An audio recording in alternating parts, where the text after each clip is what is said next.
In this video, I'm going to go over carpal tunnel syndrome. What is it? How do you test for it? And then what are your treatment options? Carpal tunnel syndrome is compression of the median nerve as it passes through the carpal tunnel of the wrist. The carpal tunnel is made up of 8 carpal bones and then a ligamentous band here that kind of connects everything together. And that nerve innervates or gives power supply and also sensation ability to the thumb, the index finger, the middle finger, the inside portion of the ring finger, and this palm side of the hand over here next to the thumb. Now, it's the only nerve, the median nerve is the only nerve that travels into the hand through the carpal tunnel. There is the ulnar nerve and the radial nerve. Those two nerves do not travel through the carpal tunnel. The median nerve originates in the cervical spine, comes down behind the collarbone of the clavicle, travels down the arm, and then goes into the hand. It's one of the most commonly compressed and irritated nerves, and a lot of people report symptoms of not only pain in the wrist or numbness or pain in the fingers, also an inability or difficulty with manipulating objects, such as reaching in your pocket and getting out keys, or fastening snaps or buttons or zippers. Those types of things can be very difficult and painful to be able to perform. A lot of people also report when they wake up in the middle of the night, maybe first thing in the morning, their fingers are numb. And so we're going to go through what are some techniques you can do conservatively at home that may not always require surgery. As always, you want to make sure and talk to your doctor before you start any program regarding medical conditions. Sometimes surgical release where the physician goes in and kind of cuts and slices opens up that carpal tunnel to alleviate the pressure is, sometimes the only option available. But in a lot of cases, you can treat this conservatively and it may not need that surgical intervention. So let's talk about testing. What are the tests that you can do to try to determine if it is in fact the median nerve that's involved? Now in my clinic, I always clear the cervical spine, make sure there's not an issue there, what's known as a radiculopathy, something coming from the cervical spine. But we're going to say for the purpose of this video that that's been cleared or your physician has already diagnosed you with carpal tunnel. So we're just going to confirm a few things. The first test that we're going to do is called the Phelan's test. What you're going to do is you're going to bring both wrists and hands into this position, and you're going to hold that position. Sometimes you may hold it up to 1 to 2 minutes. A lot of times, if it's a pretty aggravated median nerve, then this will reproduce your symptoms that you're typically experiencing or make them worse pretty fast. Doesn't take all the way up to a minute or 2 minutes. I've had patients within seconds, this starts to aggravate their symptoms. Then we're going to go in the reverse Phelan's. So I kind of let that rest, let all the blood flow kind of come back, the sensation kind of come back. And then we're going to the reverse Phelan's. Now we're going in this position here. We're going to hold this position the same way, 1 to 2 minutes. And I'm going to hold this and see if this reproduces the symptoms. If it does, if it reproduces symptoms or they get worse, then this test is positive. The last test we're going to do is known as the Tenel sign. So with this, what you do is you go over the carpal tunnel here in the wrist. So go right in the center of the wrist and then go over just a little bit. And then you're just going to tap. And you're tapping to see if that reproduces either pain or that electric shock into the fingers or hand, makes maybe your fingers go numb. And I always repeat that on the opposite side just to make sure that for some people that's just not how their nerves feel. It's just you want to make sure that that's not normal for this patient. In other words, if I go to one side, it doesn't do it. I go to the other side, man, that really reproduces my symptoms. Then the Tenel's test will be positive. There are also other ways to check for this. You can have nerve conduction studies performed by a physician, or another healthcare provider where they check the electrical current and speed and all that of the nerves. You can do that as well. There's not a lot of other great tests as far as things like MRI and everything. Doesn't necessarily show, it may show some thickening in the area, but it's not going to necessarily give you this exact, yes, that is carpal tunnel. It may just show some thickening of tendons. So from that, you can kind of deduct that you may have carpal tunnel syndrome going on. One option of treatment as far as pain alleviation, kind of to relax everything out, is to use a heating pad or moist heat. You can also use cold or cold packs if you like those. A lot of people will also use those home TENS units. Those are okay as long as that's safe for you to do and your doctor's okayed that. Also, a lot of people will use some sort of local vibration technology. Maybe that's a massager or something in the area of the wrist or the forearm just to kind of relax everything. So all of those are good options to be able to use at home as long as you're safe to do so. And I usually have my patients use a lot of those different techniques and different treatment options throughout their program. One thing that I almost always recommend is for patients to purchase one of those carpal tunnel braces if you can. You wear that brace here that prevents wrist flexion, most especially while you sleep. So even if you don't wear it during the daytime, I typically have my patients wear that at night while they sleep. That gives a little bit of alleviation on the nerve, and it just does better overall. I've suffered with carpal tunnel syndrome myself, and using the brace really helped as far as my overall recovery. I like to always start off with a stretch. I'll have my patients perform the stretch at the beginning of their exercises or just throughout the day. This is a very, very simple stretch that you can do. So what you're going to do is you're going to take your wrist into extension. So you're going to go to this position here, take the other hand, pull the fingers back. So you're pulling your wrist into extension. You're going to feel that pull and stretch all the way in this flexor mass here. Because remember, the tendons off this flexor mass, those are the tendons that are traveling into the carpal tunnel here.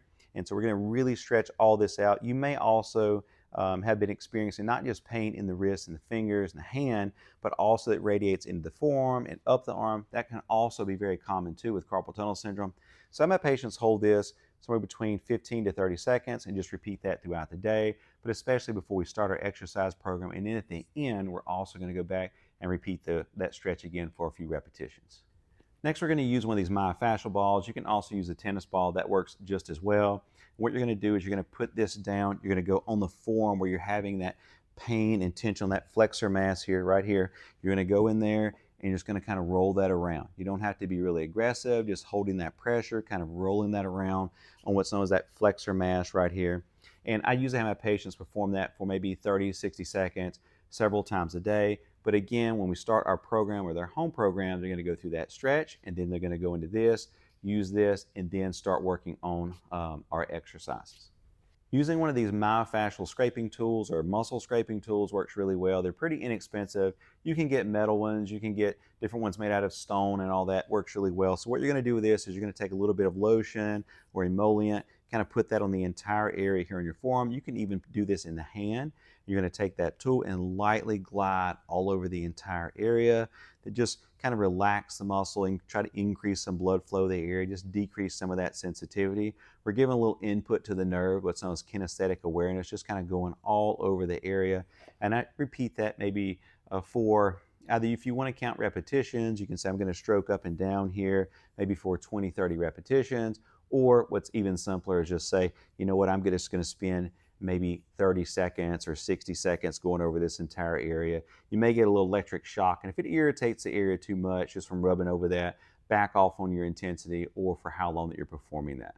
This is something that you can do throughout the day, either right before you go through your exercise program or afterwards, or just off and on throughout the day. Some patients perform that at nighttime before they go to sleep, so they'll do that technique and then put their brace on and go to sleep, and that works well.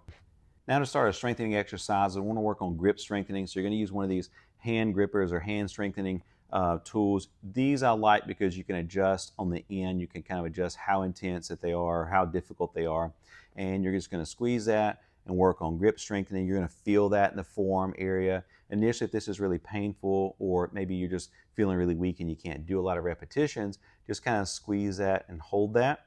Just holding that maybe for 3 to 5 seconds and relax. And go back in, hold it 3 to 5 seconds and relax.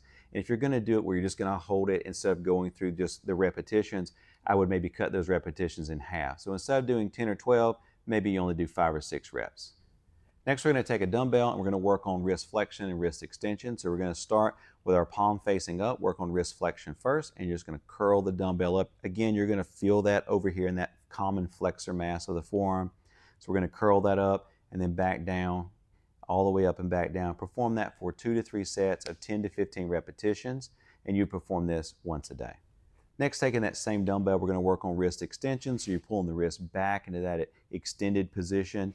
And even though this is not working the flexor mass primarily, you are still having to contract those muscles to maintain grip while you're going into extension. So while we're working these muscles on the back side here, they're in the area that's common with a tennis elbow issue, working those muscles, you're still having to work the flexor mass group in order to be able to maintain your grip, and also known as the intrinsic muscles, so the muscles inside the hand that start and stop inside the hand, you're going to work those as well. So I like that exercise. Perform that for 2 to 3 sets, 10 to 15 repetitions once a day. Now we're going to work on a nerve flossing technique. It doesn't really matter where you perform this in your program. You can do this before, you can do this throughout, you can do this at the end. Some patients will perform this the entire time throughout, or this is something you can just do several times a day. So what you're going to do is you're going to take your hand, kind of bend your wrist in this position and go over on your hand like this, and then you're going to work on leaning away. So your left ear, so this is say my right carpal tunnel or right hand is having the issue here, I'm going to lean away from that, and then I'm going to go out into extension and extend out the hand and wrists, and then I'm going to go back in like this, and then I'm going to go back and extend. There are a lot of different techniques for nerve flossing or nerve mobilization, a whole bunch of different movements with that. And I have multiple videos on that on my channel, but that one is just one that's really simple and easy to perform. Patients like that one, it's easy to remember. You're going to perform that somewhere between 2 to 3 sets, 10 to 20 repetitions. Again, like I said, just kind of either throughout the day or during your exercise program. Now we're going to work on an advanced technique. I have this band attached to the door behind me. I'm going to grab a hold here. I'm using a handle. If you don't have a handle, that's fine. You can just grab a hold of the band. You're going to start with the form in a neutral position and just punch kind of straight forwards or push straight forwards. Complete 2 to 3 sets, 10 to 15 repetitions, 1 time a day. Now using that same band attached to the door, I'm going to work on retraction or a band pull. So I'm just going to pull back, 2 to 3 sets, 10 to 15 repetitions. My form is in a neutral position. You can also alternate the exercise before this and this one where you go palm down. So you can flip over palm down and pull back just to vary the line of pull. If you do that, then I also complete 2 to 3 sets of 10 to 15 repetitions in that position as well. And you would do that 1 time a day. Next, we're going to perform bicep curls. I like to do this because the flexor mass here on the forearm, the tendons travel through the carpal tunnel. This is a great way to load all that tissue. So we're just going to work on a traditional curl. So I'm going to curl up nice and slow and then come back down. I perform 2 to 3 sets of 10 to 15 repetitions with this. Now you can vary hand position. So I've had patients also do this, palm down and pull back almost in like what's called a reverse curl position. You can go in a neutral position, also known as a hammer curl. So you can vary that different positions just depending on how that feels within your hand and wrist. But I would do that exercise 1 time a day. This exercise is just going to be a standard carry position. So what you're going to do is take a band. You can use the same band that you're using before. If you had different bands, that's fine. I actually prefer to do this with a band that does not have a handle, so I can grip this more in kind of that hook grasp position, just like I would do if I were carrying grocery bags or things in the house. So I'm going to stand on the band here, and I have a hold here of the band, and I'm just going to lean away. And as I lean away, I feel that resistance through there. I'm having to maintain my grip leaning away, and then we go back. I'm going to lean back away again, just statically trying to hold everything. You can hold that anywhere from 10 to 30 seconds. I've had patients do that for up to a minute. Just really work on that muscle endurance in that area. And again, that's something that you will perform 1 time a day. This exercise is going to work on in-hand manipulation, kind of some fine motor type coordination. You're going to take a dumbbell, take that band, fasten the band to the dumbbell, hold the band, and just kind of twist your hand around. Similar to opening a top of a bottle. You can go clockwise, counterclockwise with that. You can even simulate this turning a doorknob, hold some resistance in kind of this position. You can get a bigger dumbbell, a heavier dumbbell, just whatever you like to do. I don't necessarily count repetitions or anything with that. I may just have the patient perform that for 1 to 3 minutes, once or twice a day. Our last exercises are going to work on pinch, both what's called lateral or key pinch, tip to tip pinch, and then a tripod pinch or 3-jaw chuck pinch. So what this is going to be, you're going to take that band, I'm going to kind of put it in my between my thumb and my index finger, and I'm just going to pull back, just work on pulling back. And I perform that for 1 to 2 sets maybe, or even 2 to 3 sets, 10 to 15 repetitions. And then I'm going to go over to that tip to tip, so thumb and index. Curl these fingers down. If you're having trouble with the other fingers kind of helping out, you can take a Kleenex or tissue paper, put that in these other fingers and hold it so that you don't have any contribution of those fingers. And then you're going to work on that, just pulling that back. Again, 2 to 3 sets, 10 to 15 repetitions. And then lastly, you're going to work on that tripod or bringing in the index, the middle finger, and the thumb, and just pulling that back, working that the same way. Those are all great exercises. They're a little more advanced after you get through those initial kind of returning your normal sensation, reducing your pain, and then regaining some strength. Just a way to kind of optimize that end goal of being functional using your hand, your upper extremity. Thank you so much for watching this video. I hope it helps alleviate your carpal tunnel symptoms. Make sure that you subscribe and follow me. Thanks so much.